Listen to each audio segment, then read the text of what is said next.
Now students, you have seen in the last video that is the heating effect of electric current. When a resistance is connected in an electrical circuit, heat is produced in it due to the current. मैंने आपको last video में बताया था कि heat कैसे produce होती है. इस एक बार और फिर एक्सप्लेन कर रही हूँ, ध्यान से सुनिए. आपका अगर ये वायर है, मेटल वायर है, तो उसमें एटम्स रहते हैं, ठीक है. और जब हम उसमें बैटरी कनेक्ट करते हैं तो उसके इलेक्ट्रॉन्स, बैटरी का जो पॉजिटिव चार्ज रहता है और नेगेटिव चार्ज, ये पॉजिटिव ये नेगेटिव है, तो यहाँ से इलेक्ट्रॉन्स फ्लो होना शुरू करते हैं.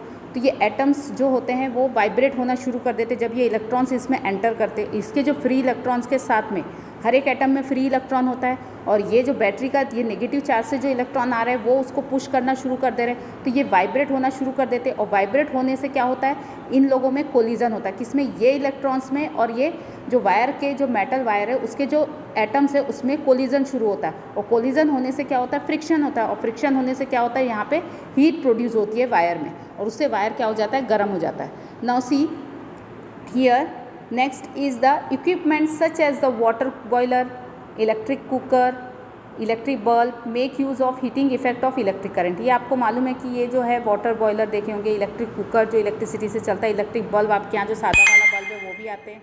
So make use of the heating effect of electric current. Electric conductors having higher resistivity are use here. देखो इलेक्ट्रिक, मैंने आपको बताया जितना ज़्यादा रेसिस्टेंस रहेगा उतना ज़्यादा हीट प्रोड्यूस होगी. ये बात आप हमेशा कंसेप्ट याद रखना कि जितना ज़्यादा रेसिस्टेंस रहेगा उतना ज़्यादा हीट प्रोड्यूस होगी. तो जितने भी इलेक्ट्रिकल कंडक्टर रहते हैं तो उनमें अगर हाइयर रेसिस्टिविटी रहती है तो हम लोग हीटिंग इफेक्ट में उनका यूज़ किया जाता है. अब जैसे यहाँ पे आपको ये इलेक्ट्रिक हीटर दिया है. आप ये इलेक्ट्रिक हीटर में देखिए आजू बाजू जो बना हुआ है वो माइका का बना हुआ है. माइका क्या है, एक तरीके का इंसुलेटर है जो हीट को बाहर नहीं जाने देता है, ठीक है, बैड कंडक्टर ऑफ हीट है. तो यहाँ पे ये माइका के अंदर में जो नाइक्रोम के कॉइल्स लगे हुए हैं, तो for example a coil made up of N alloy रहता है, लेकिन नाइक्रोम इज़ यूज, और नाइक्रोम को हम यूज़ करते हैं इलेक्ट्रिक हीटर में. तो ये जो कॉइल जो बनता है इलेक्ट्रिक हीटर का, तो ये हीटर प्रोड्यूस करना है. तो ये जो कॉइल रहता है ये इस तरीके का पूरा, इसी आप देख रहे हैं स्प्रिंग के जैसे बहुत ज़्यादा, इसमें बहुत ज़्यादा बंडल रहता है. तो वो बंडल रहने से वो ज़्यादा हाई रेसिस्टेंस प्रोड्यूस करता है, और हाई रेसिस्टेंस, जितना हाई रेसिस्टेंस प्रोड्यूस करेगा उतनी ज़्यादा हीट प्रोड्यूस होगी. मैंने आपको बताया जितना ज़्यादा रुकावट होंगे इलेक्ट्रॉन को जाने में, जितनी तकलीफ होगी बैटरी से फ्लो होने में वायर में, तो उतनी ज़्यादा हीट प्रोड्यूस होगी. तो यहाँ पे ये जिस तरीके का ये कॉइल का मेडअप मैकेनिज़्म है, इसमें ये ज़्यादा से ज़्यादा हाईली रेसिस्टिव है और इसका काम ही है हीट प्रोड्यूस करना. तो ये क्योंकि ये इलेक्ट्रिक हीटर है तो ये हीट प्रोड्यूस करेगा, और हीट प्रोड्यूस करने में ये माइका का बना हुआ रहता है तो ये बाहर नहीं जाने देगा, और पूरी हीट जो है जो भी आप बनाना चाहते हो उसमें वो उसको मिल जाएगी. Okay, now in the next one, heat का कंसेप्ट क्लियर हुआ हीटर का. अब यहाँ पे देखिए नेक्स्ट है आपका बल्ब. ये सादा सिंपल बल्ब आपने घर में देखा होगा. इसमें ये आप ग्लास बल्ब रहता है, सोलोनॉइड टाइप कॉइल रहती है, ठीक है, ग्लास सपोर्ट रहता है, स्क्रू कैप रहता है. ये जो कॉइल रहती है ये बनी हुई रहती है टंगस्टन की. किसकी बनी रहती है? टंगस्टन, जिसका मेल्टिंग पॉइंट बहुत बहुत ज़्यादा होता है, 3400 डिग्री सेल्सियस.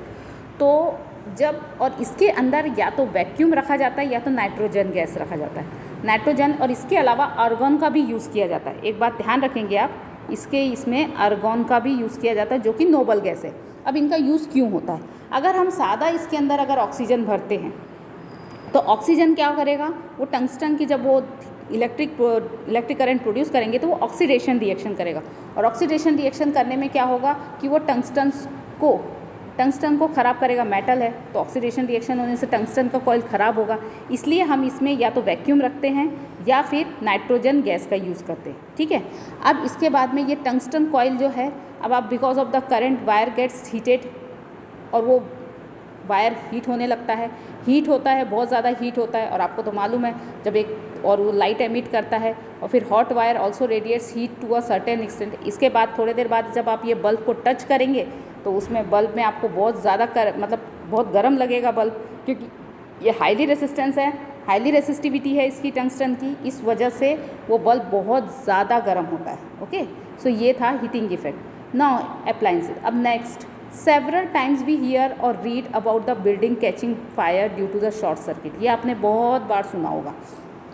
कि बहुत ज़्यादा बिल्डिंगों में आग लग गई, इस स्पेशली गर्मी के सीज़न में बहुत ज़्यादा होता है। If we switch on an equipment to our house, the electric fuse wire melts and electric supply shut down. आपको इसके लिए पहले एक बात ध्यान रखना, आप अपने घर में सबसे पहले जहाँ पे आपका मेन स्विच मीटर वगैरह वहाँ पे देखना, आपका जो पोल से मेन स्विच आता है, ठीक है, वो पहले किस में जाता है, फ्यूज़ में। उसके बाद में काय में जाएगा, आपके मीटर में। फिर उसके बाद में कहाँ जाएगा, आपके जो डिस्ट्रीब्यूशन बॉक्स है, घर में डिस्ट्रीब्यूशन बॉक्स होता है जिसमें अलग हर कमरे का स्विच, हर कमरे में करंट फ्लो करने के लिए, हर कमरे में इलेक्ट्रिसिटी देने के लिए जो रहता है। तो ये आपका पहला कंसेप्ट कैसा होता है, फ्यूज़ में आता है। फिर मीटर ये काउंट कर रहा है कि आपने कितनी इलेक्ट्रिसिटी कंज्यूम कर रहे हो। और आपका नेक्स्ट जो रहता है, आपका कौन सा रहता है, नेक्स्ट जो रहता है वो डिस्ट्रीब्यूशन बॉक्स रहता है। तो आपने ये बात ध्यान दिया होगा। अब देखिए यहाँ पे जो इलेक्ट्रिक फ्यूज़ वायर रहता है वो बना हुआ आता है लीड का। किसका बना होता है, लीड मेटल, जिसका मेल्टिंग पॉइंट बहुत ही कम रहता है। तो उस वजह से क्या होता है, वो जल्दी से मेल्ट हो जाता है, और जल्दी से मेल्ट होने पे जो इलेक्ट्रिसिटी को वहीं पे बंद कर देता है। पर अगर आपका फ्यूज़ काम नहीं कर रहा है और लाइव वायर और आपका जो है न्यूट्रल वायर दोनों अगर एक में के कांटेक्ट में आ गए, तो दोनों एक में के कांटेक्ट में आने की वजह से क्या हो जाता है, वो मतलब स्पार्किंग होती है और आग पकड़ लेते हैं। अब देखिए यहाँ पे कैसे, let us discuss about that this one cause briefly. Okay, हम आपके घर में डिस्ट्रीब्यूशन बॉक्स से सॉकेट रहता है, सॉकेट मतलब प्लग, जो जहाँ पे 3 पिन वाले रहते हैं, 2 पिन वाले रहते हैं ना। तो 3 पिन वाला जो प्लग होता है आपका कैसा रहता है, इस तरीके का रहता है। उसमें 3 होल रहते हैं, ये रहते 3 होल।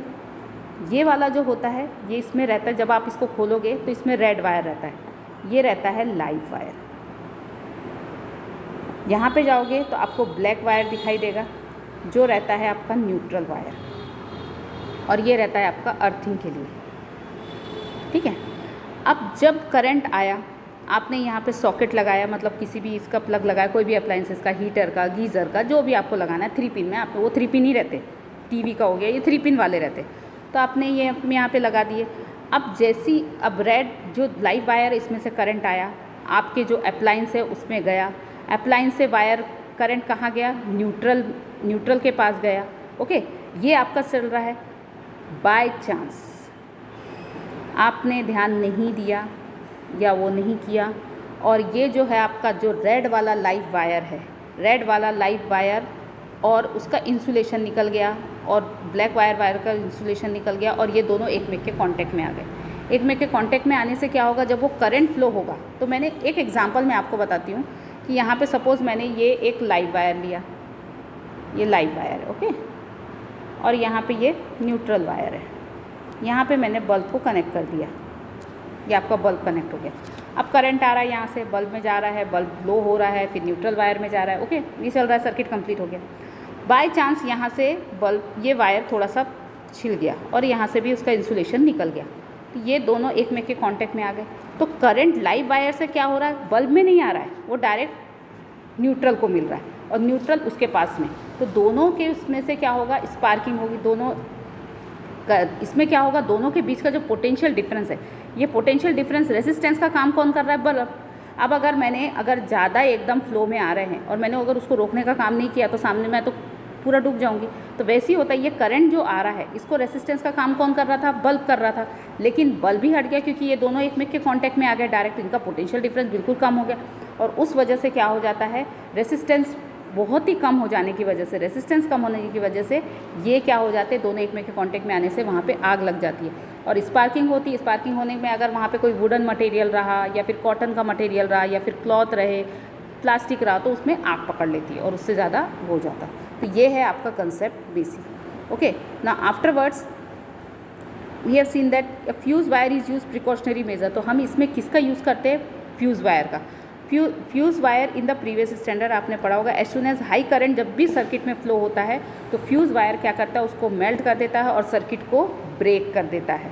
इसी में फिर उससे क्या हो जाता है, कोई भी तरीके की घटना जो रहती है वो मतलब हम लोग अवॉइड कर सकते हैं, शॉर्ट सर्किट या कोई भी एक घटना होने, एक्सीडेंट होने से। Okay, now next, many times particularly in the summer season, Huge electric power is used in the evening due to the home lighting, fan, air conditioner uses electricity in shop.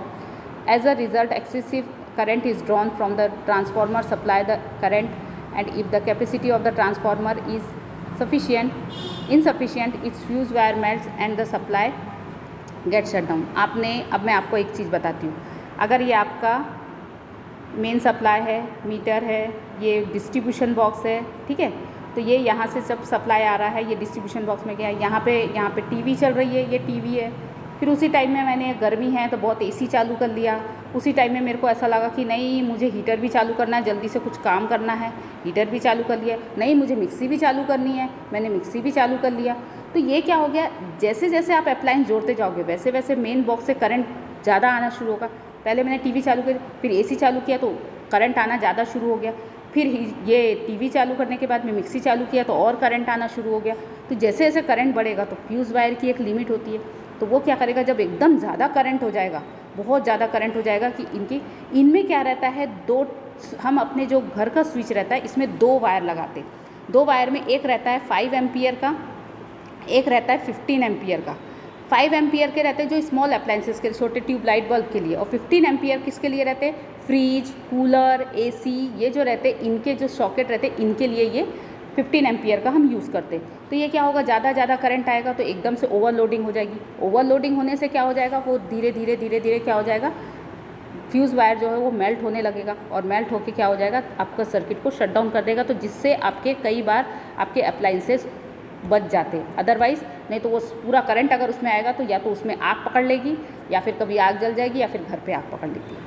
तो ये था आपका heating effect of electric current. In the next video we will see the magnetic effect of electric current. Okay.